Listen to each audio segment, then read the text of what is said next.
ભાવનગર રેન્જના આઈજીપી શ્રી રાજેન્દ્ર અસારી સાહેબ તેમજ ભાવનગર જિલ્લા પોલીસ વડા શ્રી નીતેશ પાંડે સાહેબ દ્વારા ગ્રામ્ય વિસ્તારો અને ટાઉન વિસ્તારની અંદર જે મંદિર ચોરીઓ થાય છે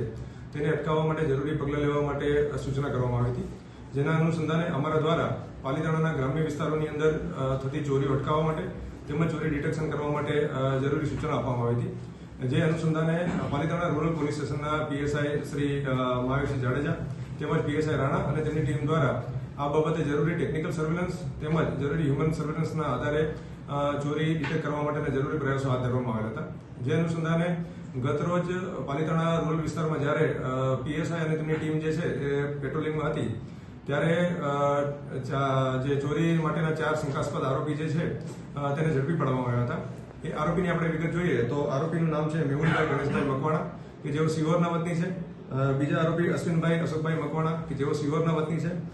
ત્રીજા આરોપી ભરતભાઈ વજરામભાઈ જાની અને ચોથા આરોપી પ્રત્યક્ષભાઈ હસમુખભાઈ પાટડિયા ઉર્ફે સોની કે જેઓ અમદાવાદના રહેવાસી છે। આ 4 આરોપીને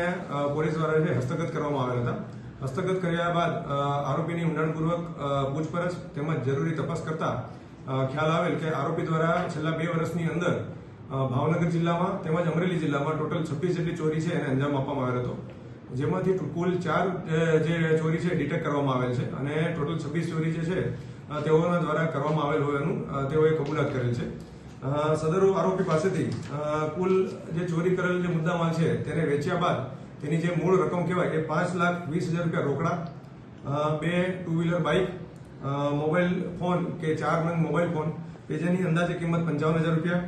લોખંડના નાના મોટા કટર અને લોખંડની આરી સહિતની જે વસ્તુઓ છે એ મળી આવેલ હતી, જેને પોલીસે મુદ્દામાલ અર્થે કબજે કરેલ છે। વધુમાં જોઈએ તો કુલ જે નાની મોટી એમ કરીને 26 ચોરીઓ જે આચરનાર જે ગેંગ છે